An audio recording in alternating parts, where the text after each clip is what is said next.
Welcome to Season 7 of Be a Baller, the podcast where success isn't the goal, legacy is. This season is all about intentional living, leading with purpose, serving with faith, and leaving a mark that outlives us. We go beyond the highlights, bringing you real conversations with legacy builders from ministry, business, sports, education, and community. Leaders committed to the Wisdom Pledge, paying it forward to the next generation. If you're ready for faith-filled leadership and practical wisdom to live on purpose and finish strong, let's be a baller, legacy style.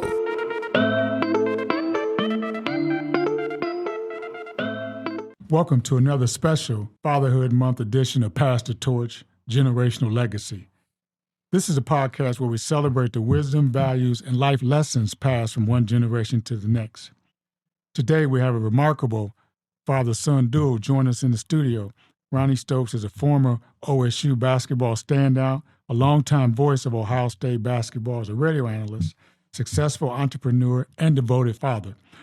Joining him is his son, Ron Jr., a former Gahanna-Lincoln High School and Walsh University basketball player and an active leader within the family's growing business empire. I'm going to call it an empire. I receive that. I like that. I receive that. The Stokes family legacy extends beyond athletics.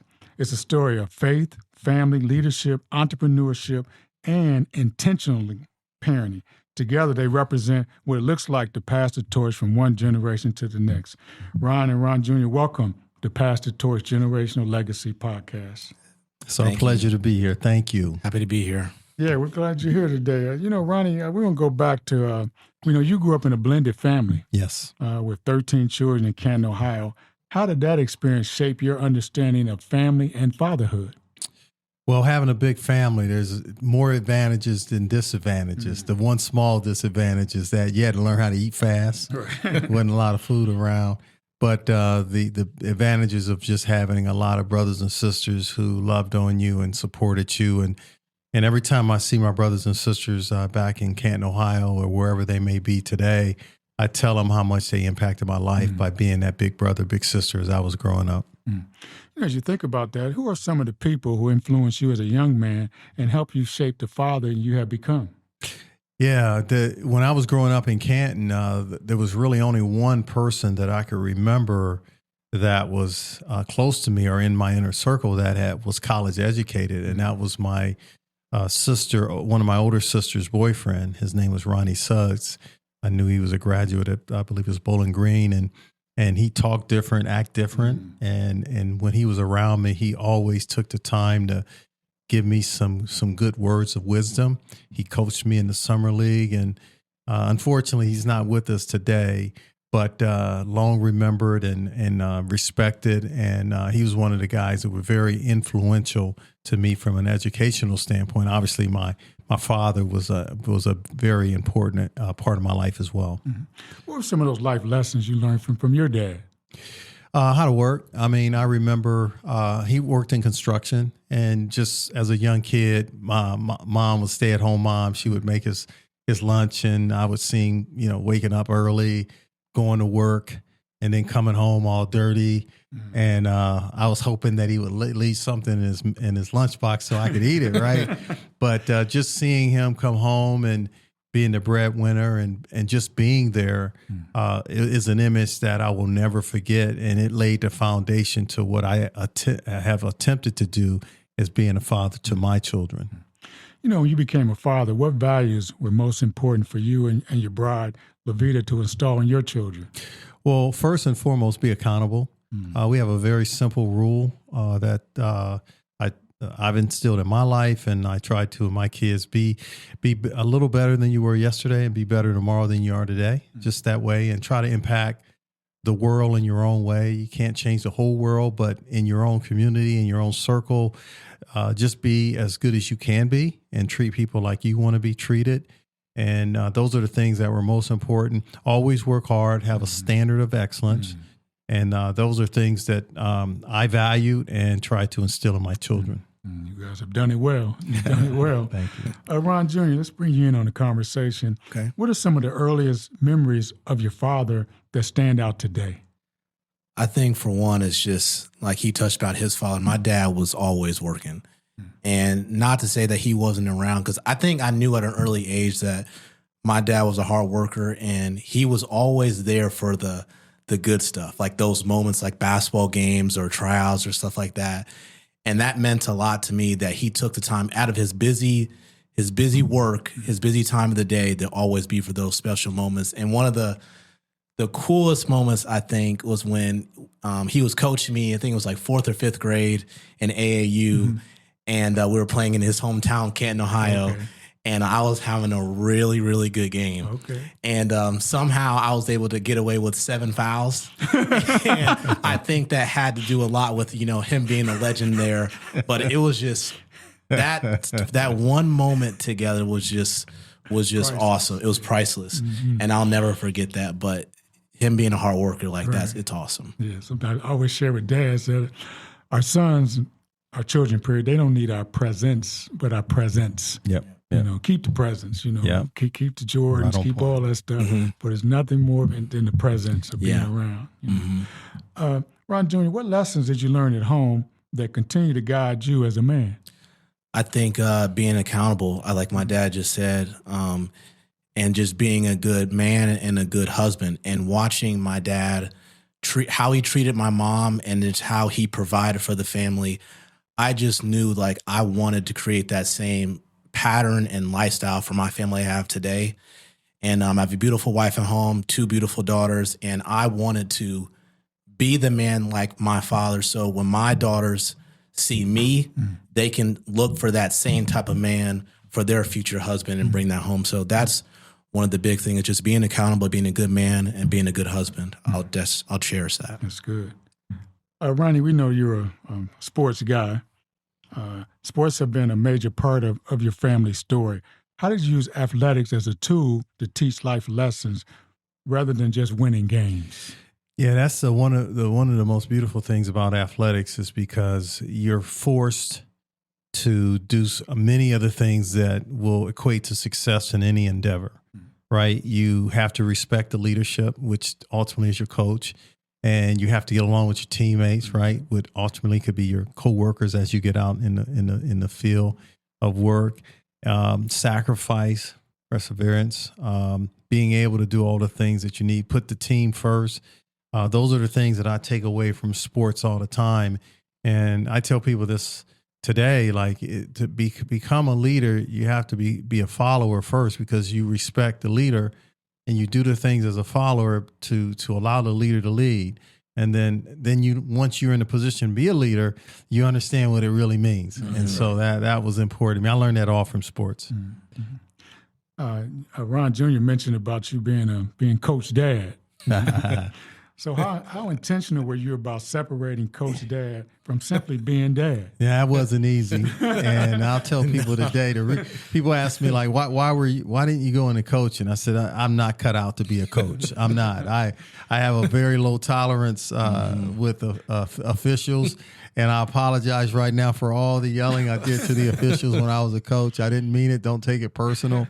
But it was hard because you can't help it as a parent when there's 10 players out on the court. You see your son more so than the other 9. It's just a natural thing.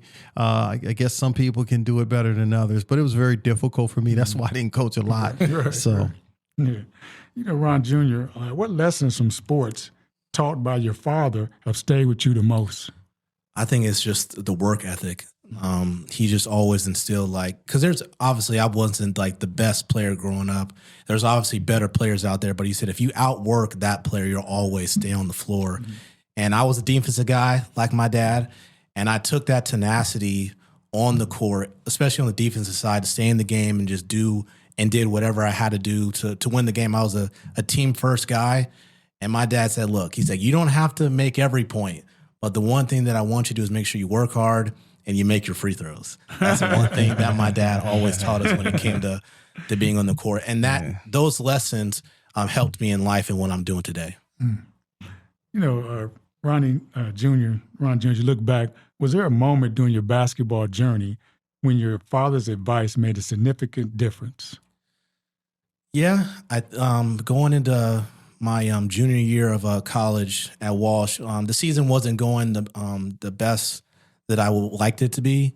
And my dad, we had just a sit down conversation, and he's like, look, I know you can play, but the one thing I need you to do, just get with your coach and just work out after practice and just do the little things every day and be a great teammate. And because of that, because I could have went the route of like just being upset that I wasn't playing, but it ended up being a good thing. I had a positive mindset, and now I have a great relationship with my coach. And some of the players that were quote unquote good don't even talk to that head coach anymore, but I still have a great relationship with him. So just taking the high road that is bigger than basketball, it's not how you start, it's how you finish. And that's what my mom and dad, especially my dad, have taught me. And I think that was one of the most important things I got from that. You know, Ronnie, your daughter Amber and you became the first father-daughter captains in Ohio State basketball history. What did that accomplishment mean to you as a father? Wow. Yeah, when you look at the history of Ohio State, to be in that category, and someone mentioned, you know, first father-daughter duel, first daughter captain duel, that speaks volumes to what her work ethic was, because she worked hard. She fell in love with athletics, and God gifted her with a lot of skill set, a lot of talent, and she worked hard to maximize it. And I was fortunate to go to Ohio State as well. So for it all to come together, she had options to go to other schools, but she ultimately chose to go to Ohio State. And so when you look back on it, Columbus, Ohio is like a second home for me. The people here in Columbus, the fans, have always treated me well. Even today at age 63, I still get people coming up to me remembering moments back when in the 1980s. And I marvel at the fact that they remember all this stuff better than I do in some cases. But to honor my daughter and I by just speaking positively about us, it means a lot to her and I. And I will always cherish that. You know, as we talk about this podcast is about legacy, but it's also about faith. Right. Can you talk about how important faith has helped you in raising your children? Yeah, I mean, I'm a believer, and I think that and feel and that is a very integral part of being a man and having a successful family, and understanding the principles of what it takes to be a godly man, and having a godly home, and being a provider, and being a supporter of not only just your wife, but being the leader for your children, being a better person in your community. All that stems back to my faith and what I believe in.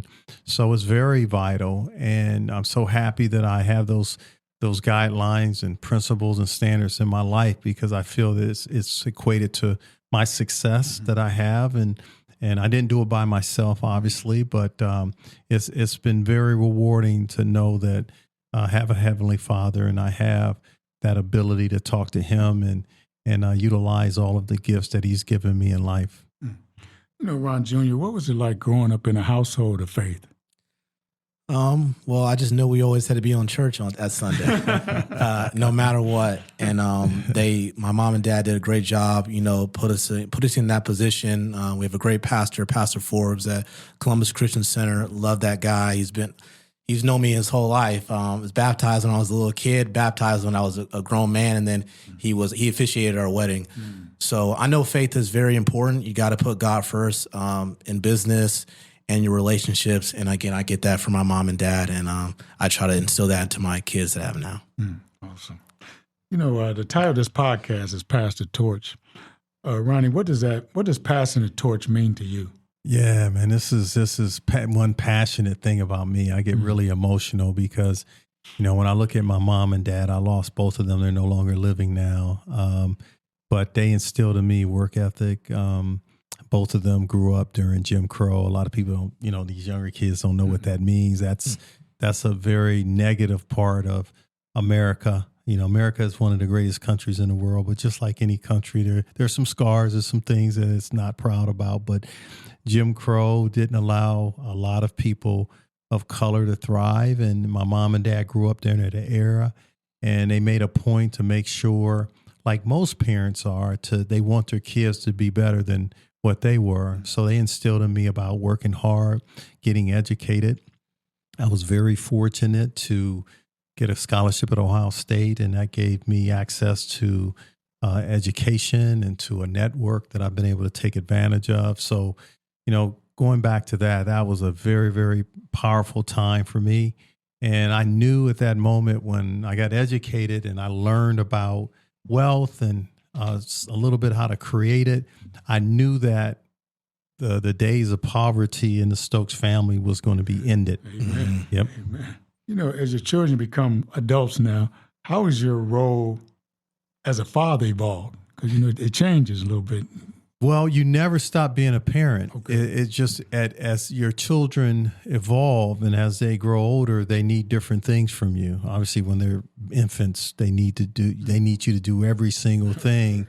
But now it's advice, and I'm so happy that I'm in a position that I've been through some things. I've learned some things. I've gained some wisdom that I can impart some of that wisdom to them. And I encourage them all the time, call me. I'm here for you. The one thing that by having your mom and dad alive in this world, you have two people that their only goal in life is for you to win. And so to have somebody like that, even if it's just two people, that's pretty special. Ron Jr., as you look at this passing the torch, and I always use an analogy in track, you can't drop that baton. Right. Because you drop that baton, it's hard to win that race, and we have to make sure we get it to the next generation. Amen. So, Ron Jr., what are some values or principles your father has passed down that you hope to carry forward? I think the two things are just accountability and work ethic. Like I stated before, like growing up, I just always seen my dad work harder than everybody else. He's a very hardworking, and he's a great man. He's a great father, and those two things, accountability and hard work and work ethic, are those two key factors. Because I've seen him take multiple businesses from the ground up to just multi-million-dollar companies, and he didn't do it alone, but he took the time to educate himself, get the tools to do that, and now he's put his kids in a place where I don't have to have that same struggle. And I think it's my duty to take full advantage of that and just take it to the next level. So I'm just really excited for that opportunity to do that. Yeah. So you guys keep circling back to that, and I keep getting excited about this accountability and work ethic, which is something that's truly needed today in today's time. And so as you think about Ron Jr., as you begin to think about it, when did you realize, what was that moment you realized your father's influence was showing up in your own decisions? Do you find yourself saying some things that you heard him say to your kids or to people? Where was that moment? I think a couple of those moments. It was a year after college, and my dad is big on just time management and just making sure like you're having to-do lists. Right. So at one point he was asking me to make calendar invites. I'm like, Dad, I don't need to do that, man. I'll remember stuff. Right. Then I was countlessly forgetting stuff. Right. So now like it's like clockwork. Whenever we have a meeting or an important task, it always goes in the calendar. And my wife jokes about me today because even for dates or whatever, it has to, if it's not in the calendar, it does not happen. Wow. So I get that from my dad, but it's that accountability piece, right? Like you have to manage your time right, because if you're not, you're wasting time, and time is money. So All right now. All right, got to be in the calendar, huh? it has to be in the calendar. On the books, I don't know. We missed that. We got to miss that trip. Right, exactly. Ronnie, what are some things that you have taught, your children have taught you as a father? Wow, to listen. And because as a parent, obviously you're in a position of authority. You raised them, and they're kids, and you're giving them information, but they get to a point, even at a young age, that they have a spirit, they have a mind, they have knowledge. And they taught me to be a better listener. There's times where I've had conversations with them, and my initial takeaway was, hey, I see it this way. And then later having another conversation with them when I really listen more, like, wow, I didn't hear that the first time, but now I'm hearing it because I'm I'm dedicating the appropriate listening skills to hear what they're actually saying. So I think the biggest thing is just respecting their viewpoint because they've earned the right.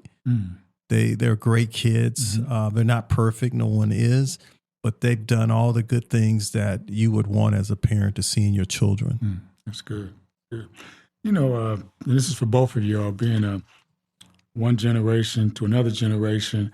What are some conversations you feel like fathers need to have today with their children that aren't happening today? Our world is changing, sometimes in a bad way, but I think the biggest thing is still stay true to your principles. And it happens especially in business, where as you become more successful, you're going to be exposed to more deals. And then as the deals come in, you have to make sure you maintain your business principle when you evaluate those deals and whether you should do those deals and who you should go in business with. So I think that the biggest thing is just maintaining your principles in every aspect of your life. Don't compromise who you are just for the almighty dollar. Right. So that's the thing that I take away at age 63 is that the dollar isn't driving me. Yes, you need money to survive in this world, but dollar is not the thing that's driving me. It's not. And what you've seen as a young man? Well, I piggyback off of what my dad says, but I think decision making and just making the right choices. And like my mom and dad, they've always said, like, show me your friends and I'll show you what your future will be. Yeah. And I took that to heart at a very young age. And I knew as I got older and got into this world, I never wanted to disrespect the Stokes name. So I took pride in that to make sure wherever I was, I made sure that I was, respecting that name. Not to mention everyone knew who they were, so I knew it would end up getting back to them eventually. But yeah, just making good decisions. I just to add to that, like I heard this from someone, I can't remember who to give this credit to. Is like, find someone in life that you don't want to embarrass, right? So whenever there's a tough decision, just think of that person. And then the other thing I remember where the former CEO of American Express, Ken Chenault, came to Columbus, Ohio and was a guest speaker. He said, find people in your life that enjoy when you're winning. Truly enjoy when you're winning, not someone who smiles in your face, but behind your back, they're wishing that you don't succeed. People who genuinely enjoy when you're winning at something. That's good. That's a good word. Your family, Ronnie, successfully built businesses together through Lars Properties and Three Leaf Productions. How did the vision for a family business begin? When I tell this story, people laugh. As a kid, there was shows on TV called Good Times that talked about a family that was living in the projects. And then there was one called The Jeffersons and George Jefferson, and quite the contrast, right? You had a strong black male who had rose up and had a number of dry cleaners, and he was living in this big high rise and very wealthy, and was not afraid to speak his mind. And I remember just watching those shows as a young kid, and that really inspired me. Like, man, I want to be a business owner. So I remember having a bank that I used to have with me all the time. And I would penny. What's a bank? What's a bank? It was like a little bank where you could put coins in and save money. It was a little bank, right? And I had it, and I think the maximum amount of money you could have in it was like $10 or something. But I carried it around with me, and I would put money in it, and I would save. And I even have a picture today of me holding this bank with my brothers and sisters. Wow. But for whatever reason, it was in me to like save money and it was crazy. I was like 10 years old or 8 years old doing that. So that would inspire me, watching and seeing something. And then there's truth to that, right? When you can see yourself and someone else that's doing something positive, then you can believe that you can do it. Even though it was a comedy series, but there was a lot of seriousness in that movie that really inspired me from a business standpoint. That's good. The name Lars represents each of your children. Why was it so important to build something that reflected your family's identity? Well, as I said earlier, my mom and dad they were born and raised during Jim Crow. So the financial disparity between blacks and whites and other races in the country was significant. It's still significant today. And so as I became educated and learned about how to build wealth, I made it a point that I wanted to change the direction of my family. Mm-hmm. And I knew that came by way of acquiring assets. One of the first ways that you can develop wealth is having a home. So I instilled in my kids that as you grow older, get a home, mm-hmm. and then acquire assets, spend less than what you bring in. And then over time that builds up. I've taught them to begin buying stocks, mm-hmm. Good company stocks that are that pay dividends, and do a little bit every single month. And then over time, that's how you build wealth. And so I took those things that I learned from other people who were more successful than me. I copied from what they did and just did it. And as over time, I was put in a position where I could buy a business.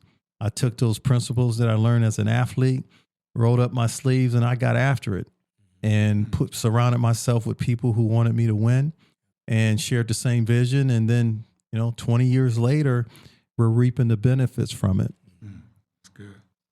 Ron Jr., what has it been like working alongside your parents and siblings in the family? Well, you're chuckling already. You got to finish the question. We had a fun board meeting back then. What was that? We had board meetings. Yeah, it has its pros and cons, but I will tell anybody it has way more pros than cons. Mm-hmm. I talk with some friends and family who say they can't work with their mom and dad or their brothers and sisters. And I said, well, I don't have that for me. Like, I can work with my mom and dad. And yes, I tell you, my dad's intense, but there's a reason for that. He's where he's at today because of that intensity mm-hmm. and that tenacity. So I don't take offense. I believe, and I can take constructive criticism because I'm learning from somebody who's been there, done that. So, and my thought process as well, why would I go work for somebody else when I can work along somebody who's mm-hmm. done it mm-hmm. and where I want to be? And not to mention, he's my father. It's my mother. It's my sisters. Mm-hmm. It's a win-win to me. Right.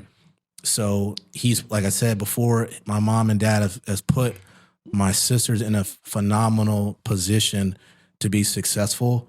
So I feel it's my duty to take advantage of that. Well, Tim, I think it's an easy formula. And it's not just for your family, but for any business partnership. Like, you agree to do whatever you agree to mm-hmm. and commit to doing it and do it. Mm-hmm. And then don't change it. And so if you say you're going to work 40 hours a week and you're going to split the profits 50-50 and split the losses 50-50, that's the deal. Yeah. Right? So don't change it on me. That's the deal. Do what you say you're going to do. So when we have our family meetings, and we have board meetings mm-hmm. because it's large as Laurel, Amber, Ronnie, Sydney. That's what large stand for. And we're all owners of the company. When we have our board meetings, we talk about the good, and we have very little bad. But in business, you're going to have some stuff bad that happens. But mm-hmm. The key is preparing for the bad and eliminating the bad, so you have more good than bad. But we just we're honest with each other. I think that's mm-hmm. the biggest thing, and so I think we've been able to thrive from that because of the honesty and the commitment that we have in our business. And we don't want to mess with the big boss, and that's Mom. Yeah. So we don't like phone calls, so you better do what you're supposed to do. Her title is security. Yeah. that's her title. She's head of security. Yeah. Sounds like you guys got some great stories. Oh, yeah. She we have fun, though. Y'all had to close the door with them meetings. Yeah. Might get a little intense in here. Yeah. And she doesn't like long meetings. No. She does. She says, get to the point. Yeah. Mm-hmm. Let's do it and get it. What's the point? She always gets on me about it. Right. Sounds like it's a good balance. Oh, it's fun, man. Yeah. It's fun. It's fun. We have a great time. As you kind of come around the corner, what do you hope future generations of the Stokes family remember most about the foundation being built today? Remember where it started. Mm-hmm. One of the things that I'm going to take great pride in, we're in the midst of doing an addition to our one of our buildings, some land that we own. We're going to add an addition to it, a structure to it, and I'm going to honor my mom and dad by naming part of it in their likeness, and being able to leave that legacy to say, hey, it didn't just start with Ron and Levita Stokes. It started with my mom and dad laying the foundation. So I think the biggest thing that I want to leave when I leave this earth is that I made a difference not only with my family but my community, and remembering the folks who helped me get there. Ron Jr., you have 2 daughters. What are your thoughts that they'll remember about the Stokes family?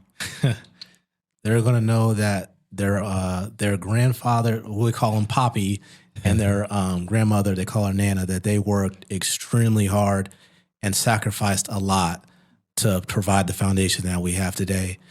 And I'm sure I've told my dad this before, but I just hope to be half the man that he is, because, he wears many hats. And that Stokes name, because I'm named after my dad, Ronnie Franklin Ray Stokes Jr., and those are some big shoes to fill. Mm-hmm. And I used to be nervous about it when I was younger, but now I embrace it. Mm-hmm. And I'm just excited to continue his legacy and his name and just make it bigger. I hope he's here for a long, long time, because I just want to soak up that knowledge and continue to help him build what he wants to do. Yeah. That's well said. I have a son named after me, and now TJ used to be my son, but now I'm his. He's the one. Right. He's the guy now. Yeah. So he's the guy now. And that's how we want it to be. Right. Right. Now he's the guy. He stand up on his own, and I'm just riding his name now. I'm getting in places because of his name. That's one of the biggest compliments I get as a parent is when I walk like one of our buildings, we have a bunch of tenants in there, and they'll say, man, you taught your son well. Yeah. He's just like you times 10. Yeah. And I say, yeah, that's it. He's on time. He's going to do this and that. That's how we taught him. So, but he's taken what I've learned.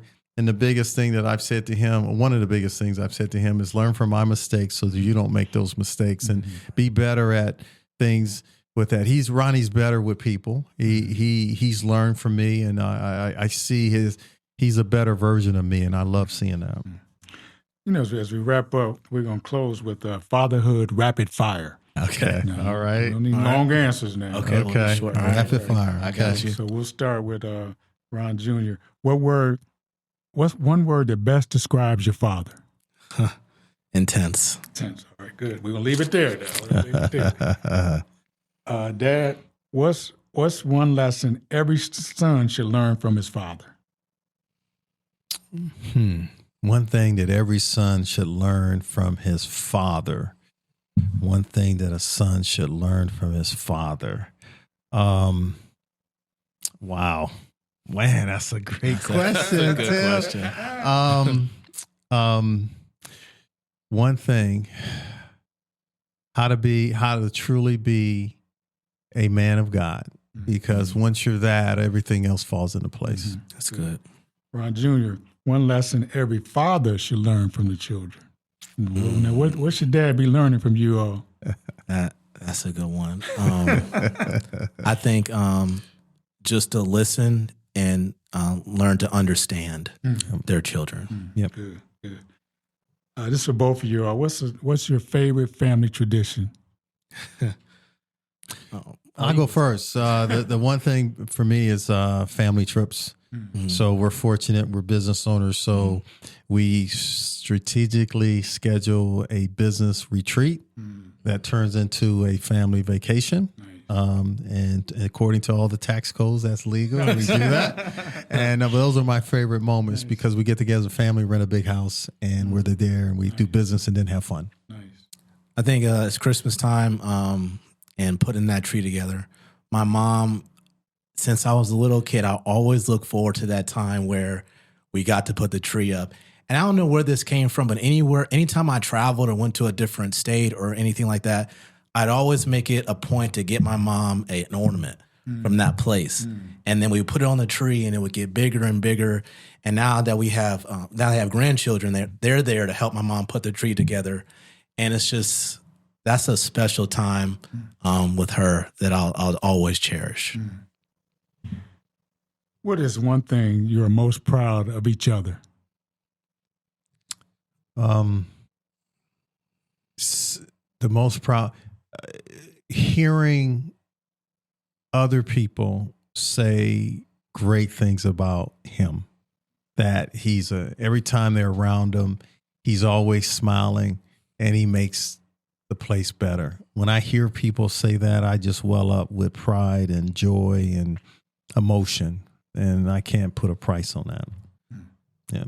I would say the same, because a lot of my dad's friends speak very highly of my dad, how a great man he is, how a great husband he is. But one thing I love is how far our relationship has grown as father and son, because I know some father-son's relationships can be difficult, especially when working with one another. But I think that our relationship has grown tremendously in that aspect. Good. Last question. If you could leave one message for fathers listening today, what would it be? Embrace every moment that you have on this earth and tell your family that you love them every single day. That's it. Every single day. I did all that. Take the time, treasure those moments, whether it's a text or a phone call. And I do this. I try to text my mom or even my dad, or just give them a phone call. It hasn't be long, but like, hey, how you doing today? Do you need anything? And my mom will tell you that. She'll say she knows that her son Ron Jr. got her, because I'll make sure that she's okay. So I just, like I said, just cherish those little moments and reach out to your loved ones, because life is short. That's good. Wow. What an inspiring conversation with Ronnie Stokes and Ron Jr. Their story reminds us that legacy isn't simply about what we leave behind, it's what we intentionally invest in the lives of others every day. Whether faith, family, sports, business, or simply being present, fathers have an incredible opportunity to pass the torch to the next generation. So I want to thank you all for joining us for this special Fatherhood episode of Pass the Torch, Generational Legacy. This has truly been a joy for me. I just got to throw this in. Ronnie Sr. is intense.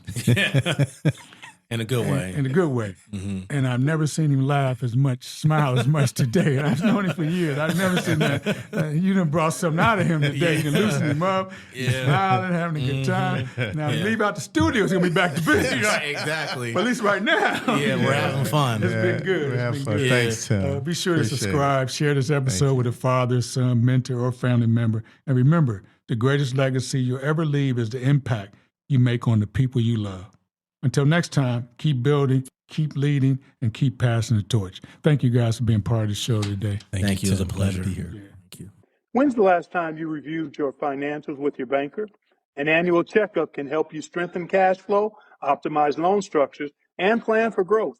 A small review can lead to big opportunities. This Helping You Prosper tip is brought to you by First Merchants Bank, member FDIC.